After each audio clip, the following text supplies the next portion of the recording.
Right now, Lamar Jackson's already the all-time leading quarterback as far as rushing yards go with 6,173.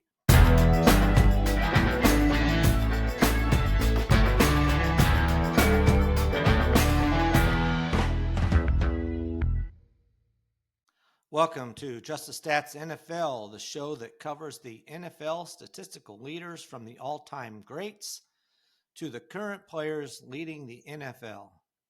I'm Ernie Jennings, your host, and every week I'll be covering the matchups that are going on in the NFL. So this is part 3, where I'm looking at the pregame week 1 games. So if you haven't caught up on the other parts, you can go back and listen to those. Appreciate it if you subscribe to this podcast. As I continue to try to grow it, as I go, I'll be making adjustments here and there as I figure out what I'm actually doing. But for this episode, we will continue on with looking at the NFL's Week 1. Finally, tomorrow is the first game. Can't wait for that. All right, so let's continue on. And we're starting with the New York Giants versus the Washington Commanders. Now, in this series, the Giants lead the series 108 wins to 73 for the Washington Commanders with 5 ties. This game's on at 1 o'clock on Sunday. So when we're looking at the home team, and what I'm covering here is anybody who is making a move up the charts as far as the team's all-time records or the NFL records for that matter. Now, in this case, right now, we're looking at receiving yards, and Terry McLaurin's really been good. They finally got him signed to a new contract, but right now he's in 5th all-time receiving for the team. Art Monk is way out in the lead as far as receiving yards goes with 12,026. So he's not in any fear of losing that record anytime soon. But Terry McLaurin right now is coming up on Bobby Mitchell for 5th. And right now, Terry McLaurin has 6,379 yards. Bobby Mitchell has 6,492. So Terry McLaurin has a decent game, over 100 yards. Say he needs really 114 yards to put him into 5th all-time as far as the Washington Commanders go in receiving yards. So that's one record we'll be watching. Now on the defense, right now, the only thing right now is the tackles for loss. And Darren Payne is moving up on Jonathan Allen, who was with the team last year, but is now with Minnesota. Darren Payne has 58 tackles for loss. Jonathan Allen has 60. So Payne needs 2 to tie, 3 to pass him. The current leader is Ryan Kerrigan with over 100. Well, he has 119, so quite a big lead. Neither one's going to get anywhere near that for several years. So that's the positions we're looking at for the Commanders. Now for the Giants, there's really only one. Again, it's tackles for loss. And this one, Michael Strahan has a stranglehold on the lead with 131.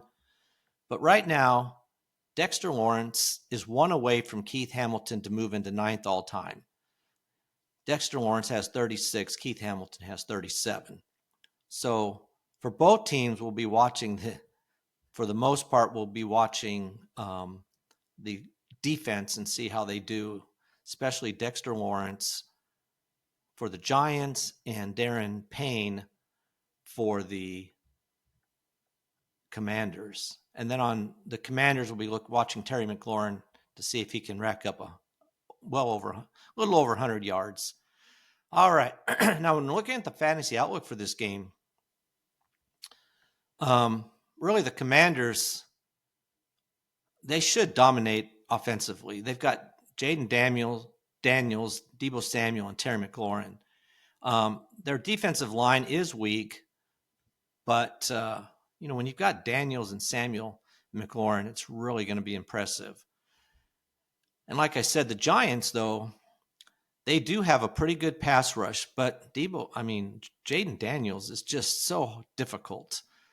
And we'll see how good this Giants defense is. They've got that rookie Abdul Carter, who's supposed to be incredibly impressive, and we'll get a chance to see how impressive he is going into this game. So, generally you might like the Giants defense, but in this game, I don't know. You might want to move away from them if you've got them as your fantasy defense for this game. We'll see. Now, on the other hand, the Commanders' defense could be a viable option for you, being that the Giants just are very questionable as far as, Russell Wilson, how good is he going to be, and that kind of thing. He could be you could see some sacks there, maybe some interceptions. We'll see. Now, key players that you might want to watch, definitely if you've got Jaden Daniels, you want to play him. He should rack up plenty of yards. Terry McLaurin, of course, is a good second wide receiver. For some people, he might be their first, but definitely second. Now, a sneaky one is Deebo Samuel.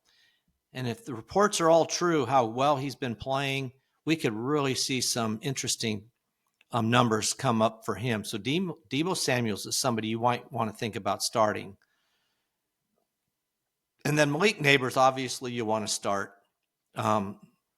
He should, being primarily the main weapon, he should see a lot of targets this year, just like he did last year.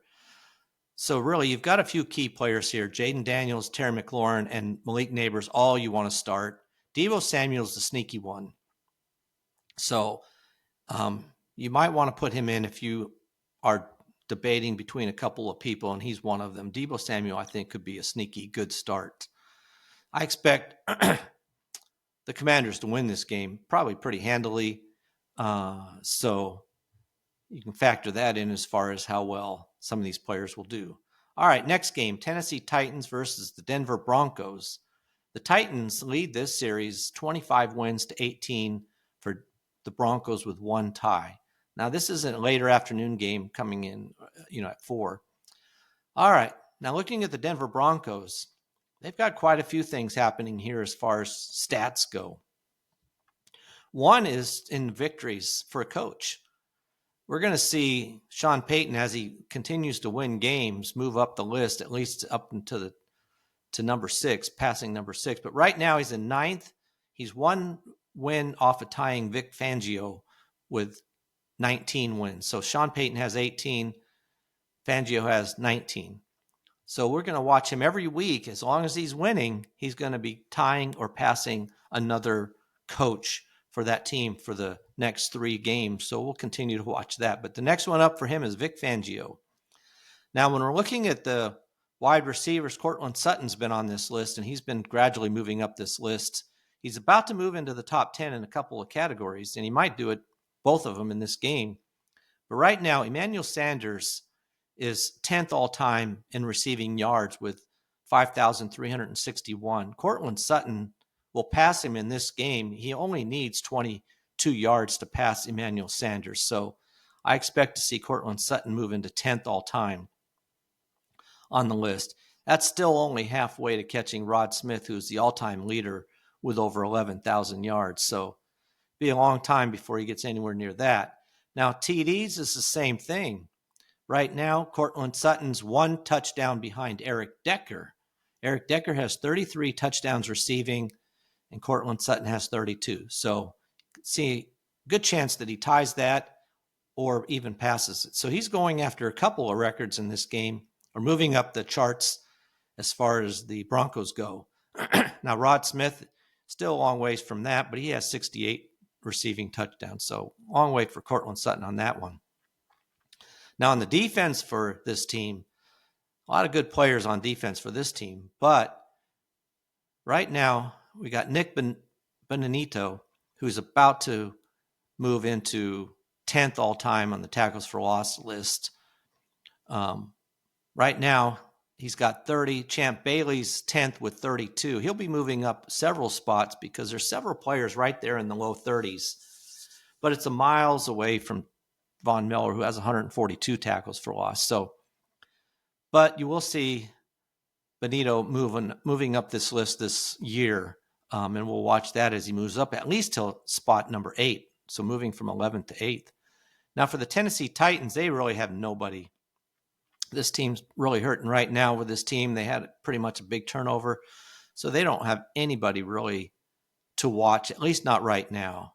New quarterback, just nobody to mention. All right, so who do we want to see play in this game when we're looking at the fantasy outlook for this game? Bo Nix is definitely somebody you want to start.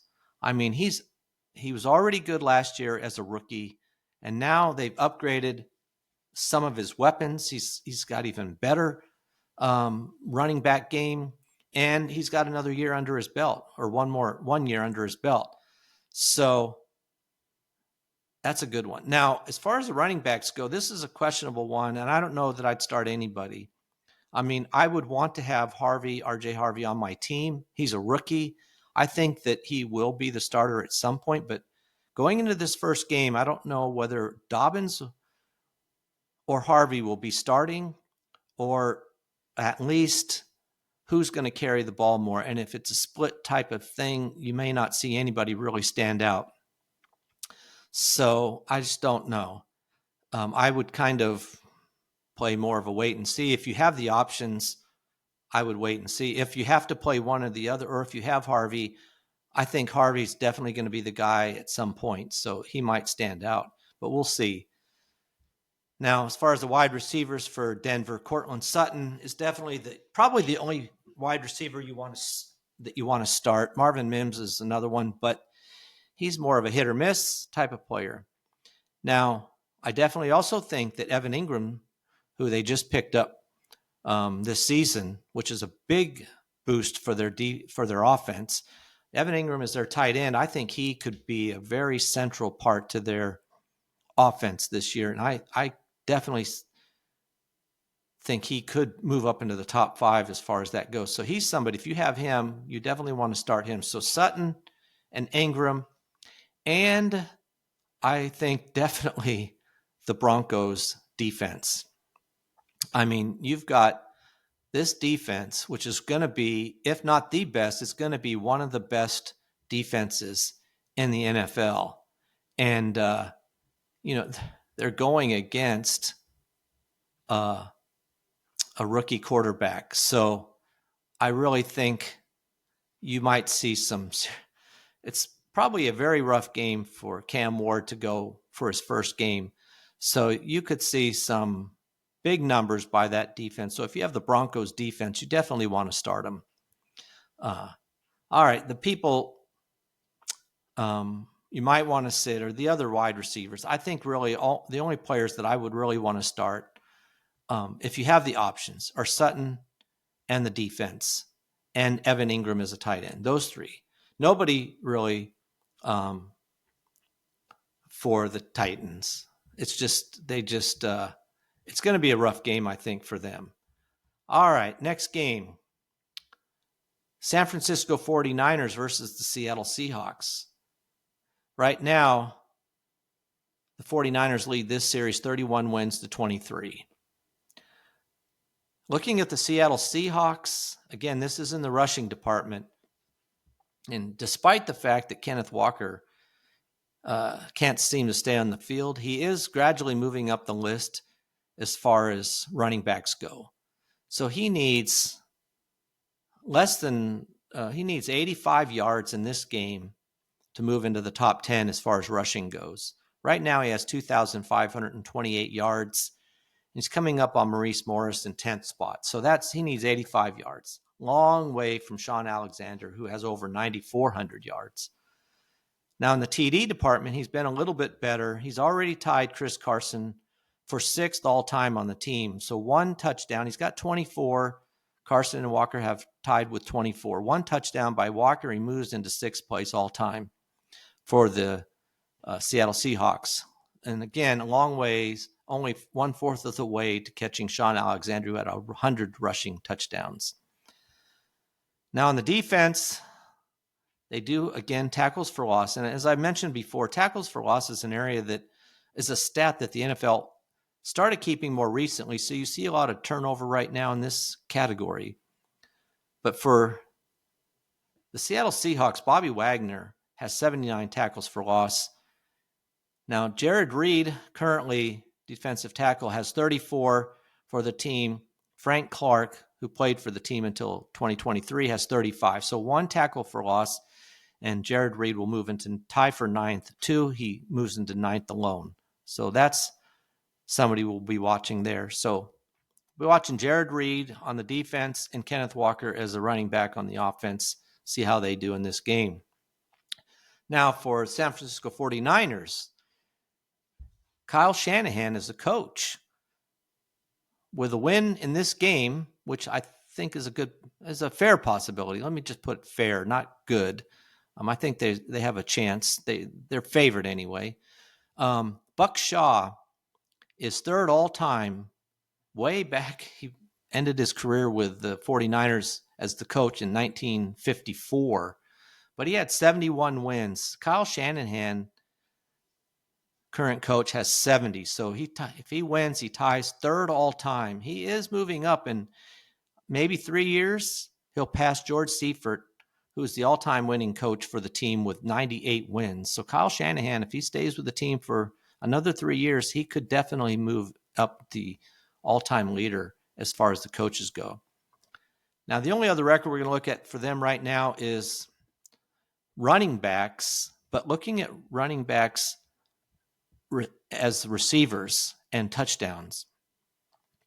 So right now, this is all time, not just for this team, but all time. Christian McCaffrey, it has 29 touchdowns receiving, which is good enough for 6th all time.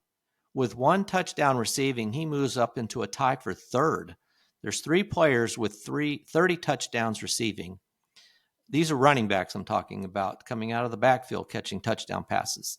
So he's got Christian McCaffrey, despite his injury-plagued kind of career, has 29 receiving touchdowns, and 3 players have 30. One of those, by the way, is Austin Eckler, who's also active, but so those 2 will be battling out as far as players that are currently playing to see who can move up this list. But the lead is only 36 by Marshall Faulk. So McCaffrey and Eckler, probably more likely McCaffrey, have a chance to break this record as well. This is an NFL record we're talking about there. All right, let's look at the fantasy outlook for this game. Now, as far as the 49ers, I think Brock Purdy's set up to have a good season. He'll definitely be, I think, a top 10, but probably more of the 6 through 10 kind of number. It just depends on the running game, how much they lean on it, and they will want to. But and right now his receiving course dinged up, but you do have McCaffrey and you do have Kittle, 2 great players there. So he's somebody, if you have a league where you've got 2 quarterbacks, he's definitely somebody you might want to have as your second quarterback. Maybe not your starter, though. I do expect the Seattle defense to be somewhat tough, so that could make it a little harder on Purdy. The other problem for Purdy as a quarterback is Brandon Ayuk's out for several weeks. So you do have Christian McCaffrey, and he'll be leaning on him. So if you have McCaffrey, you definitely want to start him. I think McCaffrey, if he can stay healthy, could be the running back 1 in the NFL this year. We'll just see how that goes. As far as wide receivers for San Francisco, I don't know if you really want to start anybody. Ricky Pearsall, I think, could ultimately be the guy, but we'll have to see how much he improves over last year. As far as receivers go, the one you're going to really want to lean on is George Kittle. If you have George Kittle, I'd be starting George Kittle and McCaffrey for San Francisco for sure. Kittle should have a big game. I definitely expect him to just be able to exploit this defense. And the fact that they are so banged up, the 49ers, that is, as far as receivers go, I think Kittle could see a big game. All right. Now, the 49ers defense could have a big game because this is Sam Darnold's first game with Seattle as running that offense. And I'm not positive how great I think Darnold is under pressure. So if Nick Bosa can have good pressure on him, there could be some mistakes by Darnold. You could see the 49ers defense have a good game. And like going back then to Seattle and Sam Darnold, I would not start him. Unless you had to, not even as the second quarterback in a super flex type of situation. It's just too tough of a pass rush from the 49ers. Now, as far as their running backs go, Kenneth Walker, the third, he should be their workhorse. Now, this guy gets hurt more often than not. If you've got some bench space, you might want to pick up Zach Charbonnet if you haven't already, and wait for the chance that Walker's not playing. Then Charbonnet will stand out. But right now, they might do a little bit of a split. But Walker is a good player, and if he stays healthy, he could have a fairly decent game. So he'd be the only one I'd want to start. And I'd start him, actually. He's not hurt right now. Now, when it comes to their wide receivers for Seattle, the only one we're starting is Jackson Smith and Jigba. Definitely want to start him. He'll probably see a lot of attention. Cooper Kupp is a sneaky guy that you might want to have on your team, but you might want to wait and see what he looks like. He just definitely didn't look that great at the end of last year, but has he been able to turn things around, and is he completely healthy and hasn't worn himself out yet? That possibly he could have a good year. So he'd be somebody I'd really want to watch and be, if he's available, to be ready to pick up. I don't know if I'd want to start him in this game, but maybe. As far as Noah Fant, their tight end, he's okay. If you have to play him, he might get you, if he can get a touchdown, that would help him definitely out. But I don't expect to see more than 6 to 9 points out of him. All right. That's kind of the game. Definitely the players you want to start are Christian McCaffrey, George Kittle, Jackson Smith and Jigba, and Kenneth Walker III. Those are definitely the ones. The defenses, both defenses could have good games for very different reasons. Seahawks, because the wide receivers for San Francisco are so injured that it may make it a little bit difficult for that passing game, and they may stuff the running game more.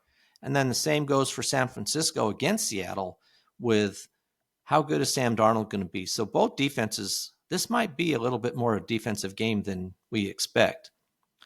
All right, next game, Detroit Lions versus the Green Bay Packers. This game is another late afternoon game.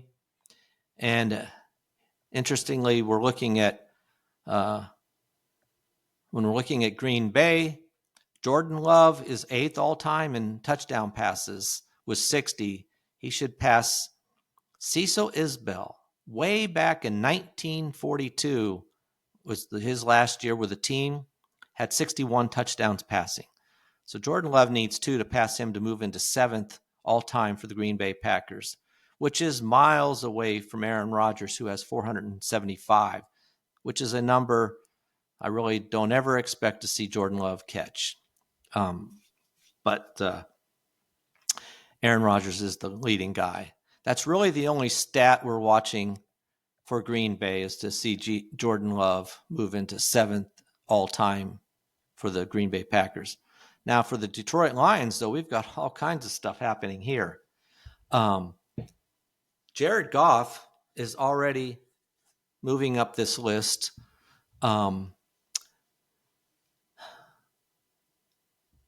With 115 touchdowns passing. He needs 3 to tie Bobby Lane with 118. So we'll be watching that. It's a possibility. 3 is a little bit of a stretch, but, it's happened many times before, 3 in a game. So if he doesn't do it this week, it's highly likely he does it next week. Now, that's still a long ways from Matthew Stafford, who has 282 to lead the Detroit Lions. Now, in the sack department as well, Jared Goff, unfortunately for him, is moving up in that category If he's sacked 5 times, he ties Scott Mitchell for 8th all-time for the team as far as sacks go. So he's got 119. Scott Mitchell has 124. And again, this is a long ways for Matthew Stafford, who was sacked for the Detroit Lions 385 times in his career with that team. So we'll be watching Jared Goff, one positively with the touchdown numbers and negatively for the sack numbers. We'll see how it goes. Now, as far as running backs go, Jahmyr Gibbs, one of the best running backs in the NFL, is coming up on moving into 4th all-time in the rushing touchdown category for the team, which seems impressive, and it actually is. He's got 26. He needs 2 to tie Petrosante with 28 and 3 to pass him to move into 4th all-time with the team. Now, 4th with 28 is a long way from Barry Sanders, who leads the team with 99 rushing touchdowns in his career. So that's the highest total for the team. Now, when it comes to receiving, as I said, there's a lot of records here that are happening. It's, again, touchdown category. And that's Amon-Ra St. Brown. Right now is 7th all-time for the Detroit Lions with 33 receiving touchdowns. He needs 2. If he gets 3, let me just say 3, he'll move all the way into a tie for 3rd. There's 3 players with 35, so 2 Amon-Ra St. Brown's ties to move into a tie for 4th place. 3 a tie for 3rd place. So he is moving up this list, and he's going to move all the way into 3rd alone at some point this season. He's got 33. Marvin Jones has 36 to be in 3rd place. So at some point, he'll catch every one of these guys and move into 3rd all by himself. At number 1 is Calvin Johnson, Hall of Famer with 83 receiving touchdowns. So in this game, definitely we'll be watching several players. Jared Goff is quarterback in touchdowns and in sacks. And Jahmyr Gibbs as far as rushing touchdowns. And Amon-Ra St. Brown as far as receiving touchdowns. So a lot of players be watching for the Detroit Lions in this game. Now, when we're looking at the fantasy outlook for this game, again, Jared Goff is definitely somebody you want to start. Last year, he came off a career best. So what are we going to see this year? I mean, he had 37 touchdowns. He really was very impressive. Now, how much is going to change? They lost their offensive coordinator, Ben Johnson. Is that going to affect them at all? We'll see. Hopefully not for if you're a Detroit Lions fan. We'll have to wait and see on that. When it comes to running backs, well, obviously you got 2 of the best. Jahmyr Gibbs, definitely somebody you want to start. He's an RB1. And if it's true, some of the comments that I've heard through different podcasts and so forth, that his role could increase some. So instead of this split they have, which has been somewhere at best 60-40 Gibbs, it's been more almost a 50-50. A lot of times you feel that way, with Gibbs being number 1 and David Montgomery being number 2. But if his role does increase at all, Jahmyr Gibbs has a chance to be the number 1 running back in the NFL this year. Now, if it stays similar, well, even so, David Montgomery is still going to be a strong player on this team. He's definitely a good RB2 if you need that, or RB3 if you have that option. Somebody in a flex spot, you could put him in there. And he does show up more often on the goal line, so that is somewhere where he can steal some points from Gibbs. But right now, Gibbs is definitely the player who's much more, you see him a lot more running with the ball, but definitely when it's a passing situation, you'll see Gibbs more often than you see Montgomery. So I do expect to see them, as usual, have a good games. Definitely Gibbs. Now, the wide receivers for Detroit, well, obviously Amon-Ra St. Brown is somebody you definitely want to start. He's an elite number 1. He gets a lot of balls thrown his direction. He gets a fair amount of touchdowns, so you'll definitely want to have him. Jameson Williams is an interesting one. There's a lot of talk about him finally having a big year. Now, will he or will he not? I don't know. It's somebody you definitely want to watch. As far as the tight ends for Detroit, well, Sam Laporte is definitely He's not in the top 3, but then he kind of shows up in the top 4, 5, 6, and 4 through 6 range. He's definitely one of the better ones, and he's projected. If you've got him, he's definitely starting your every game for you. Somebody you definitely want to see. Now for the defense, the Lions defense, they're somewhere in the middle, but they do have Aiden Hutchinson returning healthy. So he should definitely be a boost to their pass rush. Somebody you definitely want to watch and should be good. Now, hopefully they're going to be able to chase down Jordan Love, who can move around pretty good. And if the Green Bay sticks to the running game a little bit more, it may make it hard for Hutchinson to have a big game, but he's definitely going to show himself in this game.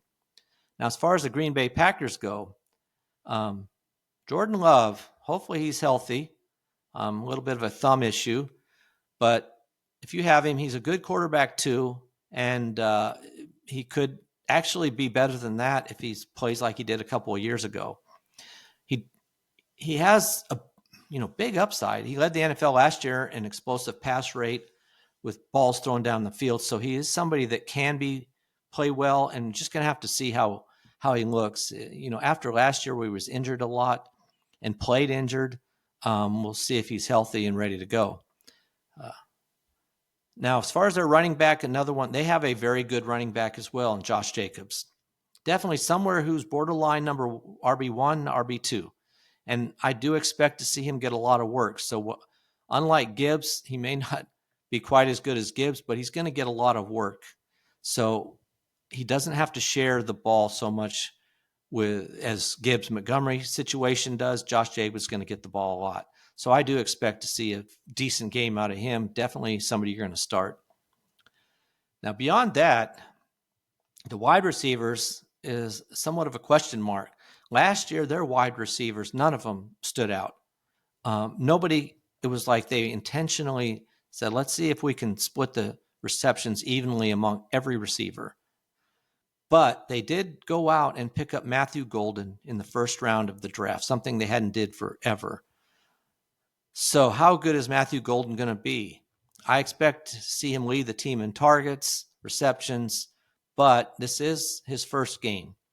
So he could have a good game right off the bat, and we'll see. But he's somebody you might want to start. You might want to think about whether he's definitely wouldn't be your wide receiver 1, but you might want to put him in wide receiver 2 or 3 spot and see how it goes with him. As far as their tight end, Luke Musgrave, he's decent, a tight end too. But it's going to be interesting to see, again, how this target share goes. And if they stick to the run as best they can, how many passes there's even going to be to spread around. So we'll have to watch and see. Those players, as far as receiving goes, a lot more questionable who will be the guy that stands out. Their defense, well, pretty good. And got a lot better with the Micah Parsons pickup. So we'll have to see how he fits in this first game, how much he can play, since he hasn't really been doing anything while he waited out a deal with Dallas that never came through. And so we'll have to see. But he definitely, going into this season, will boost the Packers defense into something that will be close to one of the best top 5 for sure. All right, let's take a look at our quick fantasy takeaways. So the must starts obviously are Amon-Ra, St. Brown, Jamar Gibbs, Josh Jacobs, and even Sam Laporta. Some of those are the high upside flex spots maybe. Jameson Williams is going to be somebody to watch closely. Matthew Golden, another one, just to see how they plan to use him with the Packers. And then David Montgomery is just a solid player, especially you can usually count on him for possibly a touchdown. Now, as the defenses, they're both middle of the pack, but the Packers, despite how good the Lions are, the Packers, with the addition of Micah Parsons, definitely have the chance to see us upside in the sack department. So we'll see how that goes. Let's move on to our next game, the Houston Texans versus the Los Angeles Rams. They haven't played each other that much. In fact, the Rams lead the series 4-1. This is another afternoon game. The home team is Los Angeles Rams. Sean McVay is already the all-time leader in wins with 80 for the Rams, so he'll continue to build that lead up and probably add another 10 this year. I would think they get to 10 wins at least. Now, when we're looking at the quarterback, Matthew Stafford has been around long enough now to start moving up this list. Right now, he's 8th all-time in touchdowns for the Rams. Bob Waterfield's 7th with 97, way back from 1945 to 1952. So 2 touchdowns, Stafford ties Waterfield. 3, he pulls ahead. Now, Roman Gabriel is the leader all time with 154 passing TDs. And as good as Matthew Stafford is, he won't reach that. Whether he plays even another year after this will be a question mark. As far as interceptions go, there's nothing there to say. Sacks. Now, sacks is the category, a negative category that Matthew Stafford's also moving up into. Right now, he's 7th with 117 sacks. Sam Bradford was sacked 120 times. So Matthew Stafford 3 times sacked, 4 times he pulls into the lead and is 6th all by himself. And again, not a category you want to be high in. Looking at receptions, Tyler Higbee as a tight end has moved into 9th spot. He needs 6 receptions to tie Robert Woods for 8th all time. 7 would put him into 8th by himself. Long distance from the great Isaac Bruce, who has 942 receptions with the team. So several players will be watching Matthew Stafford and Tyler Higbee. Maybe they combine, for touchdown as far as receptions go too. Now, for the Houston Texans, a couple things here. Again, another receiver already, Nico Collins, has been moving up this list fairly quickly, despite even, having some injury problems in the past. But he's 7th all time in receptions with 218, 10 behind Brandon Cooks, who was only with the team for 3 years himself. But 10 receptions in this game, which is not out of the realm of possibility, not for Nico Collins. I think Houston will be throwing the ball quite a lot. And Andre Johnson is the leader with 1,012 receptions, so they're nowhere near that. But watch for Nico Collins to possibly move into 6th all time. Now, on the defense, one of the few teams that has somebody approaching the top 10 even in interceptions, and that's Derek Stingley. Currently has 11 interceptions, is 5th all time with the team. Andre Hall has 12. So 1 interception, he'll tie for 4th spot. 2, he'll move into 4th by himself. The leader is Jonathan Joseph, only has 17 interceptions. So this is one of the few teams where somebody from recent history in the 21st century has a chance to actually make it to the top of this list in interceptions. It's a category that usually it's an older player.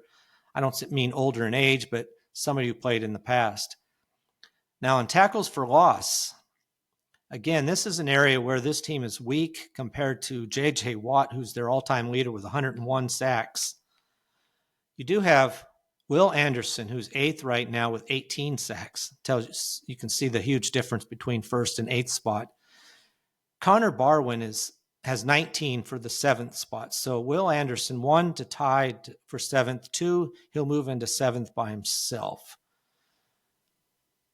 One other player they have is, of course, their kicker, Fairbairn. He's the all-time leader in scoring with 873 points for the Texans. So he's just going to increase that lead and start to move. We'll start watching for him to move into the top 10 at some point. All right, let's look at the fantasy outlook for this game.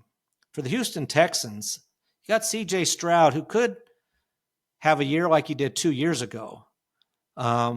We'll wait and see. The offensive line is the question mark, but their running game has been shattered. And with Mixon out, Chubb's going to get the early down work, but who knows how that's going to go. So they could be passing the ball quite a bit. And if they do, you could see C.J. Stroud have a year like he did 2 years ago. So he's right now he's maybe mid-tier quarterback 2, but he could move up into, quarterback 1, lower level quarterback 1, and could be a top 10 quarterback this year. So if you've got him, especially if you have him as your second quarterback in the Superflex, that should really be helpful for you. And as far as running backs go, it is Nick Chubb. I don't know. I wouldn't touch this running game really until I see how it goes. Joe Mixon's going to be out for a while, so we'll just see. All right. Let's look at the wide receivers. Nico Collins, obviously, you're going to start him in every game. He's definitely going to be a person who could be the number one wide receiver. Definitely in the top 5. He's just too good not to. So he'll definitely be the guy to watch. They got Dalton Schultz, but he's an average one. So he might get you 7 to 10 points. He gets a touchdown, he could get you up to 10 points. He's just somebody, if you didn't pick one of the top 3 tight ends, then he might be somebody you might want to pick up, because like I said, I do think the Houston Texans are going to be throwing this ball a lot. Their defense looks to be one of the better ones in the league, so you could see a lot of pressure on Stafford, and it'll be interesting to see how Stafford plays and what kind of offense they run depending on how his back is. So, which is kind of rough for Stafford, being that the Rams' offensive line is a little bit questionable. Now, Matthew Stafford, when we're looking at the Rams, he's a quarterback I wouldn't start for sure. He might be your second quarterback in a super flex type of situation. And he's going up against one of the better pass rushing teams, so I wouldn't touch him. Now, Kyren Williams is somebody that you want to start. He's going to be a player who is going to handle the ball a lot. They often talk about bringing in Blake Corum or somebody as to help him out, but honestly, they're going to stick to Williams as much as they can. So I do see him as being somebody that you're going to want to definitely start. And the same goes for Puka Nacua. He's going to be a good wide receiver for the team. Definitely one of your starters, wide receiver 1 position. They also they've added Davante Adams, so it'll be interesting to see how he is. And Stafford is very willing to stick to 1 or 2 receivers. So you could see Adams, especially in the red zone. Davante Adams is already in the top 10 in touchdowns receiving. So he's just going to increase on that record. He's definitely somebody that seems to be able to get open in the end zone. So I think you could have 2 starting, Davante Adams is maybe your wide receiver 2 for sure. You might have really 2 good wide receivers with this team. All right, their defense is pretty good. They did have a lot of interceptions last year, 19 interceptions. So definitely something that actually that's the Texans had 19 interceptions. So something that, with Stafford, he's definitely going to have to watch for. And again, it's another reason why I'm a little hesitant about Stafford himself, even though I'm big on Nacua and Adams. Now, Tyler Higbee is a tight end. He's just your average tight end, really. I mean, you just don't know what game in, game out, how he's going to perform. It's a hit or miss type of situation with Higbee, especially in this game, I think. All right. So the takeaways, you should start Puka Nacua, Davante Adams. I throw him in there. Nico Collins for sure, and Kyren Williams for sure. All right. Let's move on to the Baltimore Ravens versus the Buffalo Bills. This is the Sunday night game at 8:20. This should be a very big game. Right now, Baltimore leads the series 7-6, so this could be an interesting game. It's already going to be an interesting game, and you could see these 2 teams somehow meeting up at the end of the year again. Now, this is a fun one to look at because you've got a little bit of different types of things going on here. In the NFL as a whole, Right now, Lamar Jackson's already the all-time leading quarterback as far as rushing yards go with 6,173. You do have Josh Allen, who's moving. He's in 7th. He's heading for spot 6, which is held by Steve Young. Right now, Josh Allen has 4,142 yards. So he needs 98 yards in this game, which is probably a lot for a quarterback, but not impossible. And he'll move into 6th spot all by himself ahead of Steve Young. So whether he does it this game or next game, it could very well be in the next game. But you've got 2 quarterbacks in this game that are in the top 10 all time in the NFL as far as rushing yards go. Now, where Josh Allen thrives or is superior in one sense to Lamar Jackson is in rushing TDs. Currently, all time, well, not all time, but with the Buffalo Bills right now, Thurman Thomas and Josh Allen are tied for the rushing touchdown lead for that team, for the Buffalo Bills, with 65 touchdowns each. So one more touchdown by Josh Allen, and he is the Buffalo Bills all-time touchdown rushing leader. That's amazing when you think about it. I mean, you've got O.J. Simpson on this team, so it's pretty incredible. Now, scoring, when it comes to scoring, right now, Tyler Bass is 4th in scoring for this team with 657 points. Scott Norwood's 3rd with 670. So Tyler Bass is their kicker, gets 13 plus points. With more than 13, he moves into 3rd all by himself.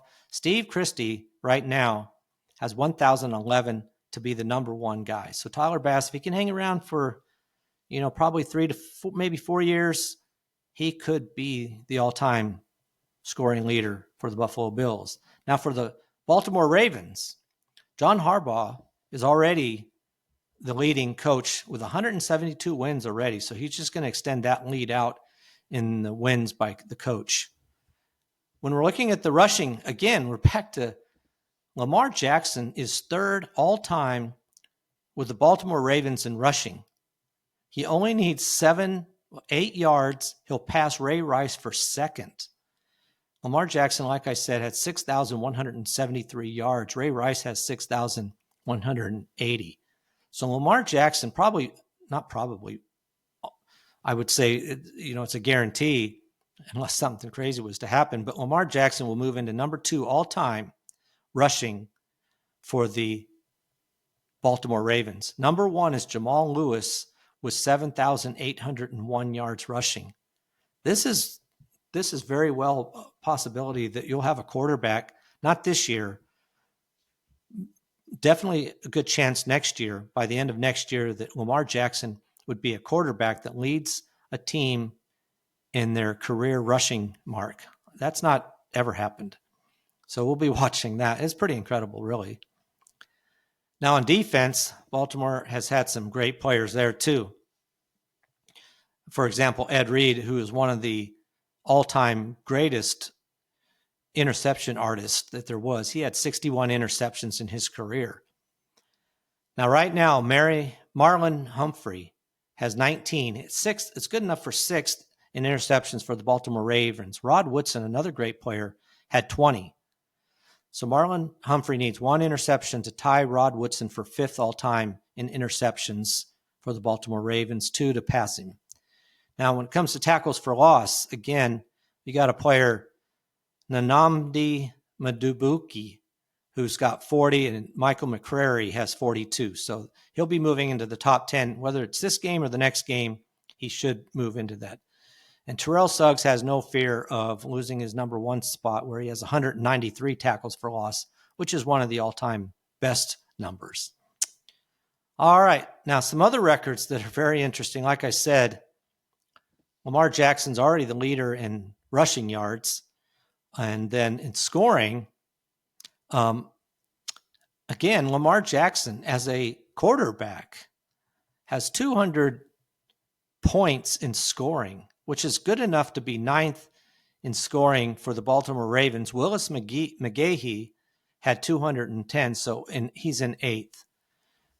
So he could move into 8th spot all time in scoring as well. And he's still got many, many years to go. It's just interesting to see a quarterback on the scoring list.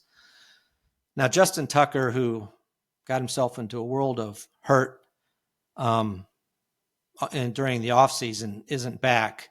But he was in the top 10 in scoring, but he is the all-time leader for the Ravens with 1,775 points. So that's a record that's going to stand for quite a long time.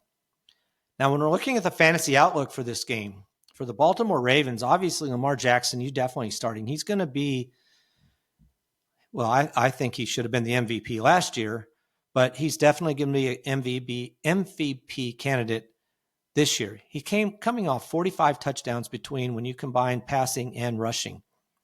Pretty incredible. He's definitely an elite quarterback, and it's because of his running game and his much improved passing game. So he'll be somebody you're definitely starting. Now, Derrick Henry is another one. You're definitely going to start him. Last year, he was the second best running back in the NFL, and he had over 1,900 yards. He was just 100 yards or so behind Saquon Barkley in that category. So he's definitely a starter, and he racks up the touchdowns incredibly. So he'll be one you're going to want to watch there too. And when you think about it, between Jackson and Henry, they could run this ball. And if they do, they could wear down this Buffalo Bills defense and really put a hurting on them. So if they keep this game close or have a lead at all, they will run this ball as much as they possibly can between them. Now, you do have Zay Flowers and Rashad Bateman. Unless you have a lot of receivers that you have on your fantasy team, Rashad Bateman's somebody you might have on the bench. Zay Flowers would be, for me, your best wide receiver 3 in PPR. And it's because, not that he's bad, he's actually a very good wide receiver, but if they stick to the running game a little bit, you just don't know how many receptions and yards he's going to get. He is a great target, but the yardage is just difficult sometimes for him. So he's better in best ball if you want to take a chance that he has a big game in that sense. All right. For tight end, obviously Mark Andrews is one of your better tight ends. He should have a pretty good game. In fact, usually, he'd be one of those that's within the top 5. He's somewhere between 6 and 8, I think, actually. But he's definitely somebody if that's your tight end, you're starting him for sure. Especially with it looks like Isaiah Likely's going to be out, so that just is going to improve Mark Andrews' chances of staying on the field for the entire game and not just being swapped out with Likely. Now, the Ravens' defense is a good defense. The only problem is Josh Allen is a very difficult person to contain. So you can't expect them to have a good showing, and it's just questionable. It just depends on how successful Josh Allen is of evading their defense. All right, let's look at the Buffalo Bills. Obviously, Josh Allen, you're starting. He's right up there. He was the MVP last year. Lamar Jackson was 2 years ago. So he's somebody you're definitely going to be starting.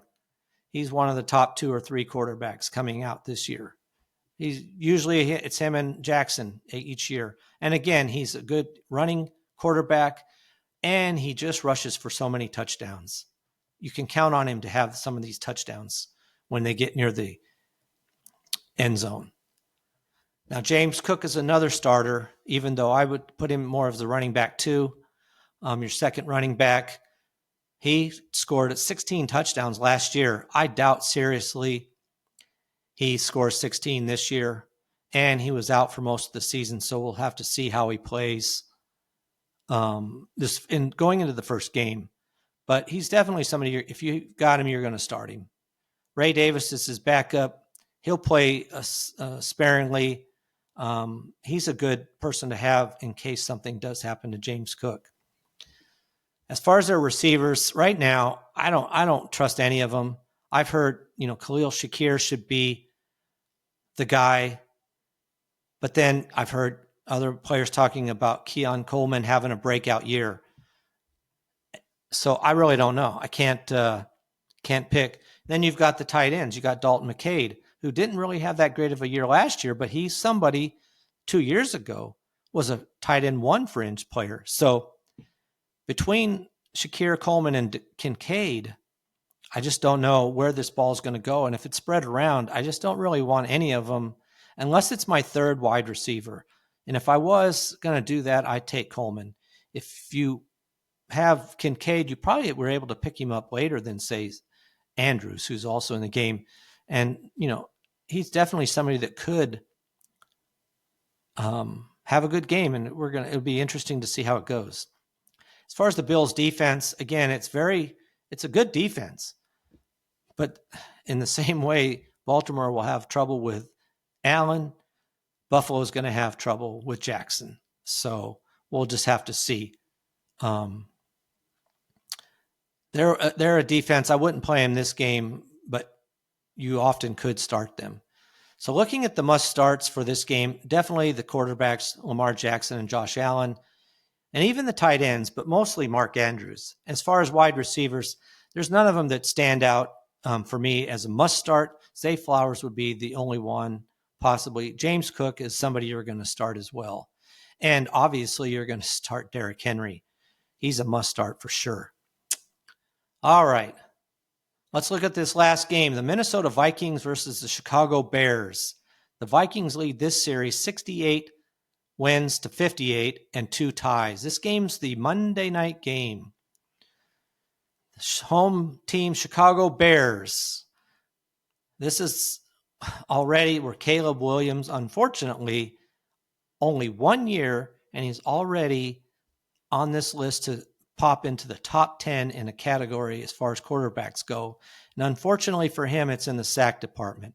Last year, he had one of the top 5. I think it was the third worst, depending how you want to look at it, third worst for him as far as sacks in the NFL history. He was sacked 68 times, which puts him already 12th on the list for sacks for a Chicago Bears quarterback.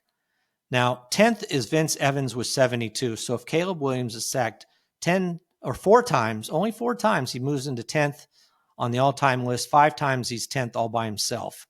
Currently, Jay Cutler has the record with 251 sacks.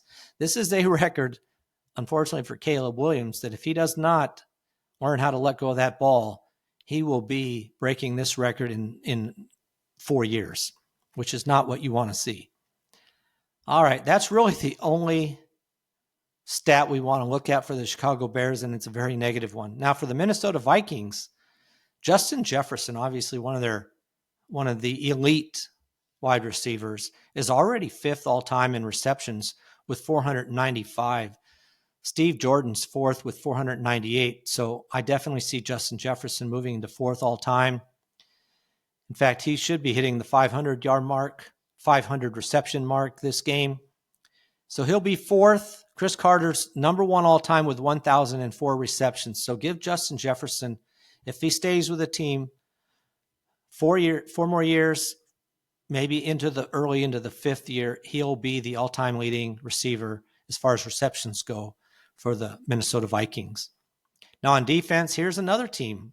Like I said, it's very rare, but here's the second team where you have a defender in the interception department who's in the top 5, and that's Harrison Smith. He's tied for 4th right now with Joey Browner with 37 interceptions.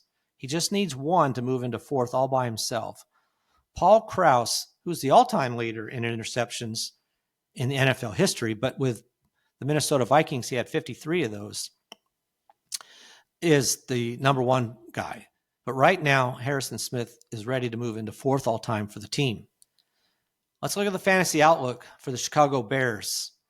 Caleb Williams, he's been working nonstop trying to improve his quarterback play with this new offense and the new coach who's very offensive-minded. We'll see how he does. He's got a little bit of run game in him as well. Now, what hurts for him, depending on your league, is sacks and interceptions, sacks specifically. He doesn't throw many interceptions because he doesn't let go of the ball unless he's pretty sure it's going where it's supposed to go. So he gets sacked a lot. But if you're in a league where sacks count against a quarterback, that might hurt you. But I wouldn't start him. I want to see. I mean, I've heard some negatives and positives coming out of the Bears camp as far as how he's picking this up. So we'll just have to wait and see how it goes. He's got a decent offensive line, but we'll just have to wait and see. Now, for Minnesota, also, a quarterback that started the same year but didn't even play last year, J.J. McCarthy. Also, another quarterback who I'm going to wait and see, but he should have a decent game. He's definitely somebody who could be your second quarter in a Superflex league. We'll just have to see. I'd like to see how he goes, but he's somebody, both these quarterbacks you pick up late in the draft, or they might even be on the bench, depending on on the waiver wire, depending on how many teams are in your league. But neither one is somebody I'm excited about. Now, when it comes to the running backs, definitely you want to start DeAndre Swift, I think. He should be ready for a good game. And also, I think you might see an uptick in his receptions this year. So he's definitely somebody, maybe not your number one running back, but definitely you could have him as your second running back, and you should have a good game out of him. Now, Aaron Jones, right now, it's just too much of a question mark about splitting time as far as running back situation goes. So I'm not thrilled about starting him. Maybe my second running back, especially if I had to go that way, he would be that. He's healthy. He should get the majority of snaps on first and second down. So if he is healthy and if they're playing from a positive game script, you could see a pretty decent game out of him. Now, as far as the wide receivers go, you're obviously starting Justin Jefferson. He's right up there in the top three wide receivers, and he's proven to be quarterback proof, basically. He's played with some really dud quarterbacks and still had some big games. So he will get open, and he will be catching a lot of passes, I'm pretty sure. Now, for Chicago, again, you got DJ Moore, definitely somebody who would be your second, maybe your flex wide receiver. He should do fairly well, and if he's the primary guy that Williams focuses on when he's looking down the field to throw, then he could have a pretty good game. Roman Odunze is another one. I just don't know. There's a lot of talk about him becoming one of the better wide receivers, but I got to see it. I just don't know. Now, for Minnesota, TJ Hawkinson, as far as a tight end, he's one of your better ones. And now with a full year and improved, he had a good quarterback last year too. You could see him have a good game, especially these first 3 weeks with Addison out due to suspension. So we'll see.